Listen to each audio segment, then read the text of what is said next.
Hey everybody, it's Friday, April 8th. This is Tim Ash with my daily update on Vermont's response to the COVID-19 pandemic. Going to briefly begin by saying that there's snow in the forecast, and normally it's always like every year when you think that the winter is over, ready for spring, warm weather. Usually Vermont gets nailed by one more snowstorm and it makes everyone go into a funk. I mention it now because with everything else that's going on, for people who don't react well to this kind of seasonal stuff in the first place, it's really important that you check in on them if you think of it tomorrow.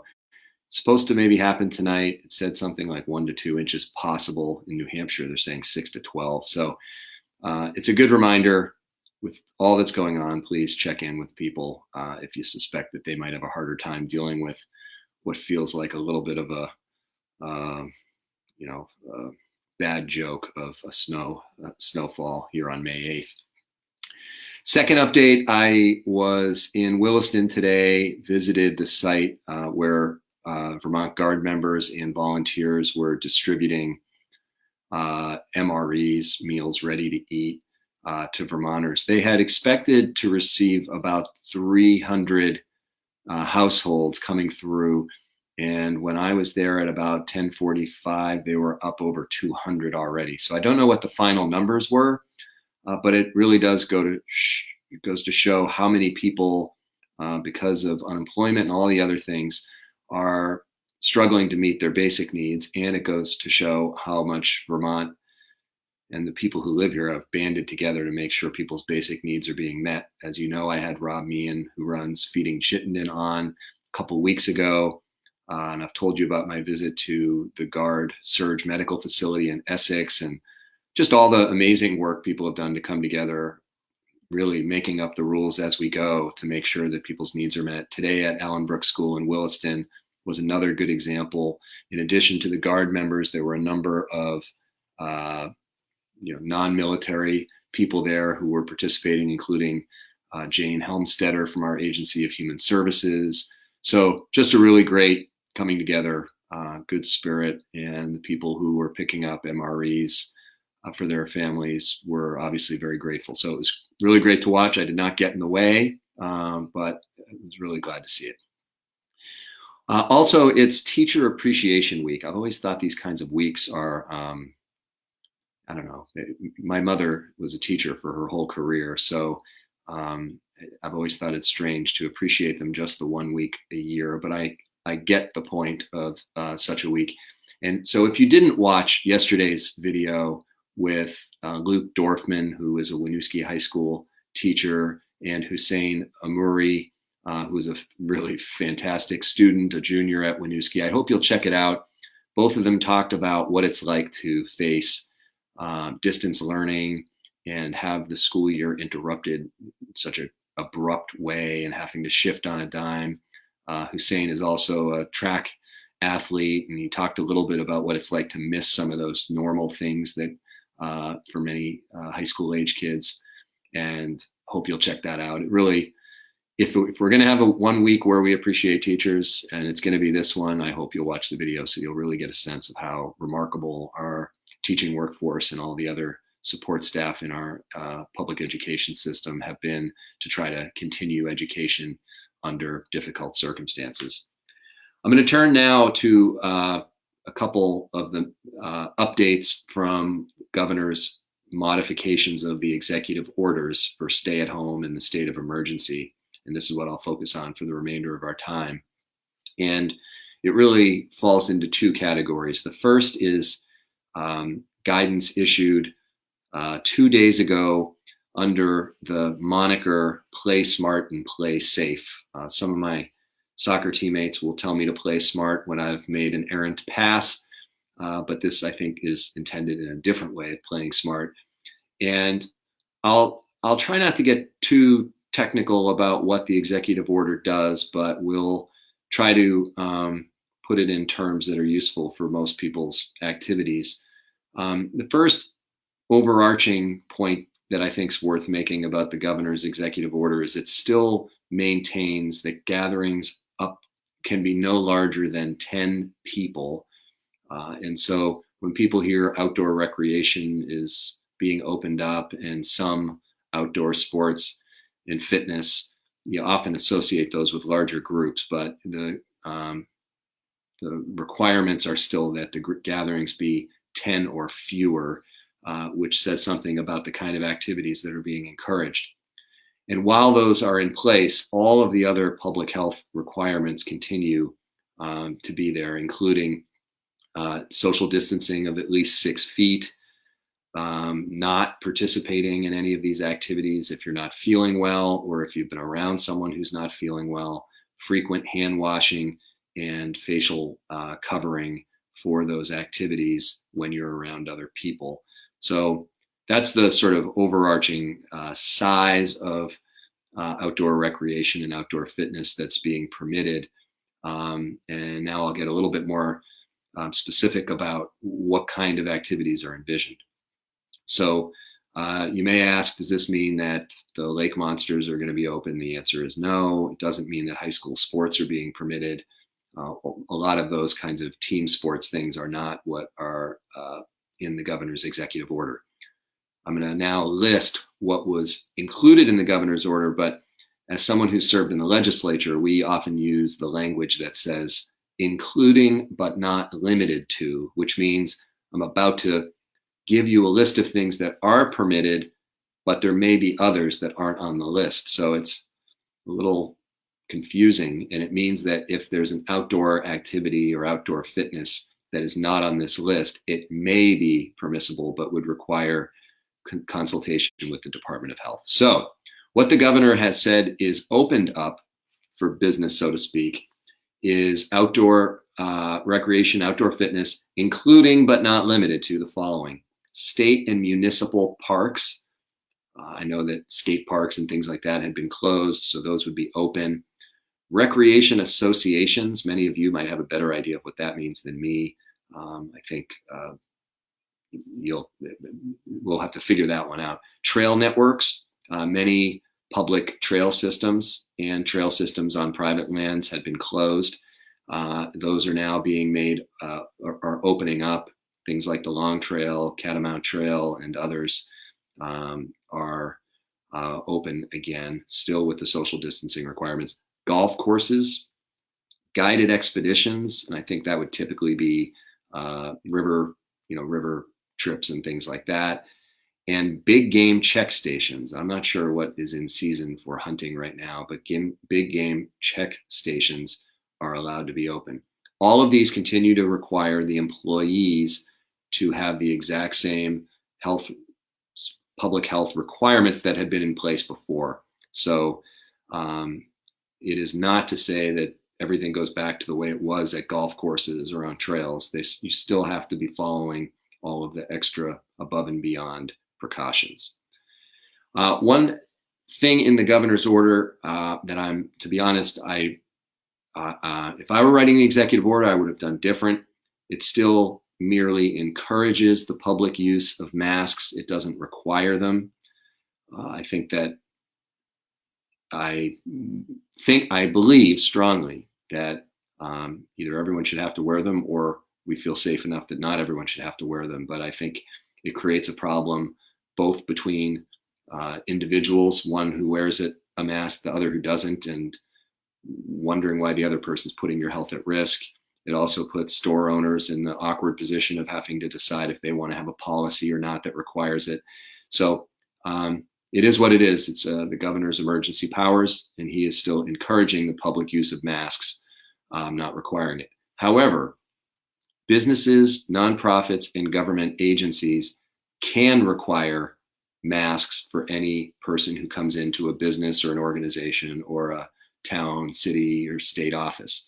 So we've already seen some stores requiring masks as a condition of entering that particular facility. I suspect there will be more who, when they choose to open up, are going to require masks, but it's something that will be driven by the facility operator, him or herself.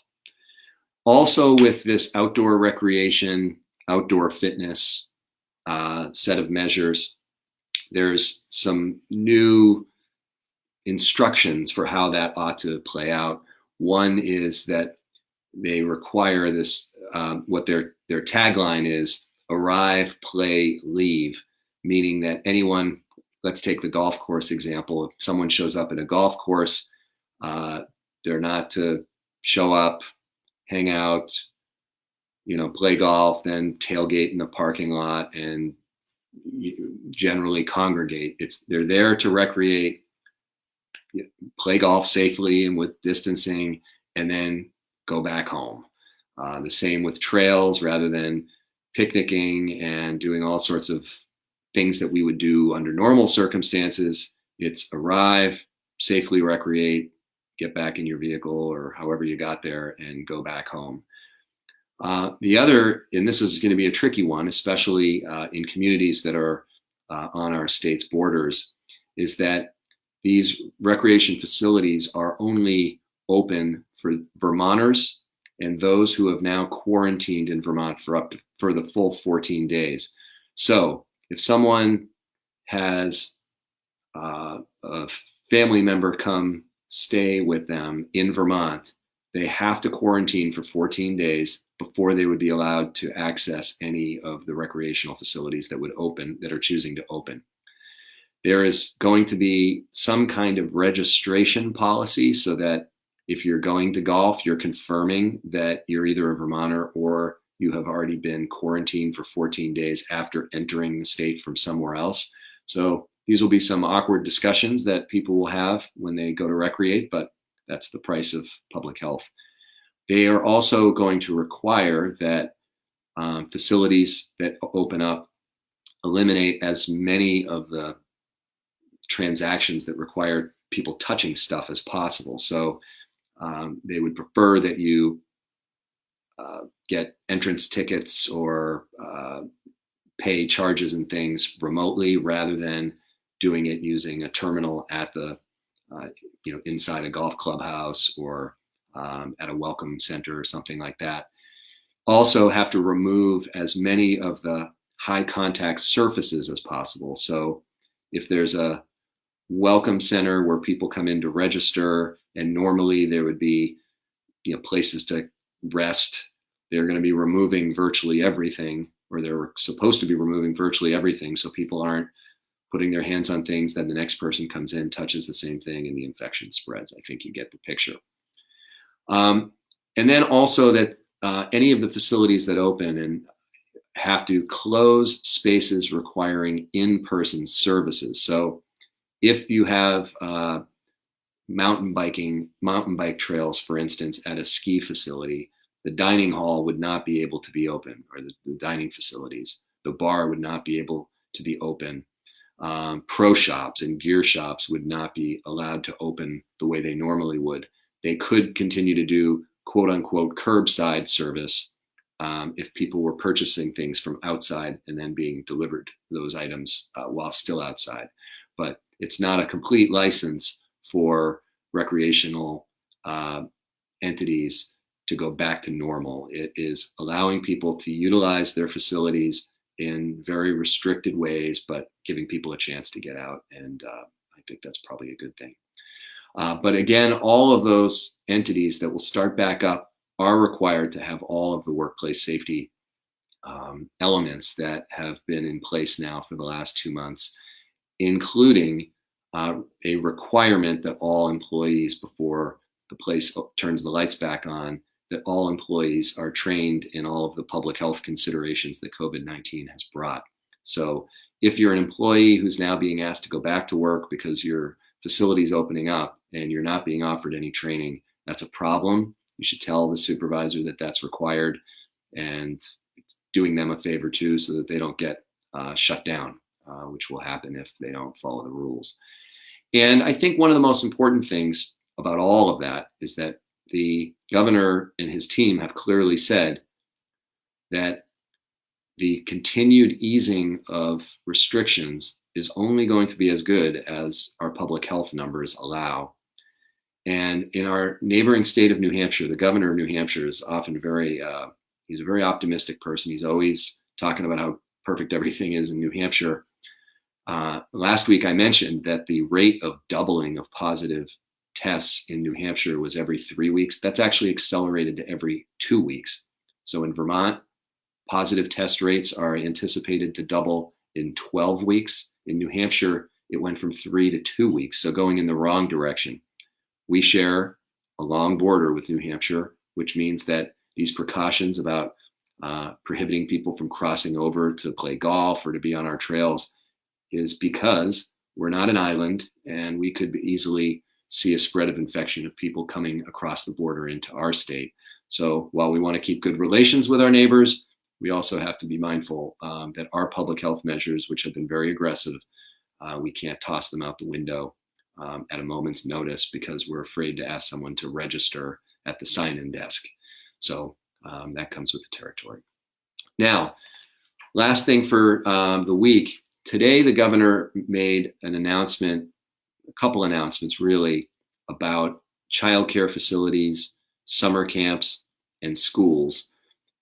Each of these made good headlines, and I don't mean that in I'm not picking a fight with the governor, but there's a lot of headlines about what was said, but the details are really still to follow in each of the three instances. So I'll start with childcare. The governor today said that childcare facilities, not just those providing care to essential workers, can open beginning June 1. However, the guidelines for how that will be done safely and what will be allowed has not yet been issued. So that will probably be forthcoming sometime next week. There will likely be capacity restrictions. So a childcare facility that usually serves 25 kids, it may not be allowed to do that, in which case opening June 1st might not be a financial reality. How kids will be separated. Right now, they have to have no fewer than 10 in one space, social distancing, how that's going to be accomplished in a childcare setting once that spigot is opened much more. Hard to determine at the moment, but I know that for many working parents, the prospect of having your normal childcare facility back up and running is a sign of a very positive sign indeed. And so look for more guidance next week, and I'll share what I find out when I find out. Summer camps, also something that many parents are particularly worried about because that is a form of care for many working age parents over the course of the summer.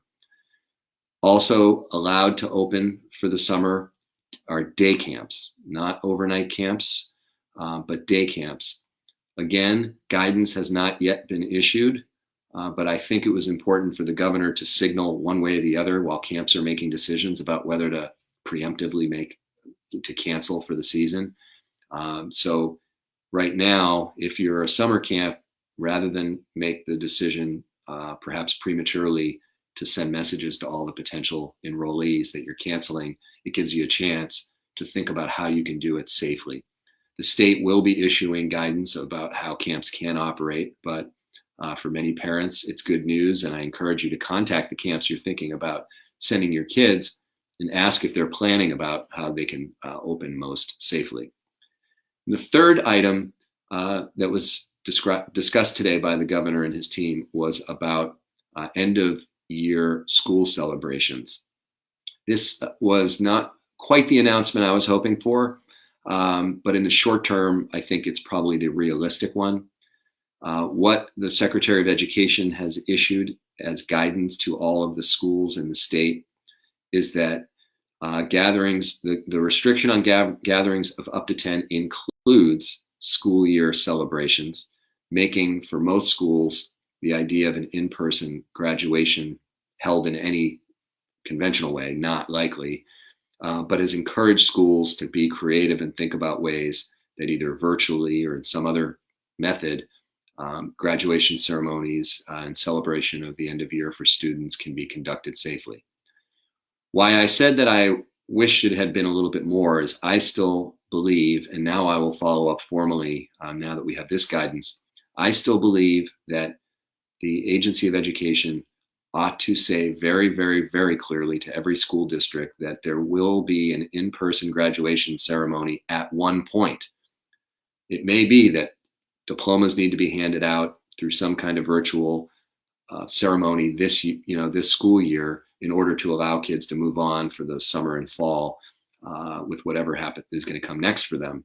However, I still think that an in-person graduation is an absolutely vital milestone in kids' lives, and I'm really determined that kids will have the opportunity to walk in a graduation ceremony if they choose to. And I think probably either Thanksgiving weekend or the winter holiday break would be an occasion where many kids return if they've left the state, and would all be able to celebrate together, even if it has been on a bit of a time delay of about 6 months. So I'll continue working with the Agency of Education on that because I feel very strongly about it. I think it's something that people have should experience, and obviously with the caveat that it has to be safe to do so. So that's the end of the week wrap. Thanks for joining me, and really, really want to say how much I was moved to watch all the volunteers today at Allenbrook School in Williston who were handing out MREs, meals ready to eat, to families who needed that food badly. So to all the people who are out there volunteering, I tip my cap to you, and keep up the great work. Stay safe, and I'll see you next week.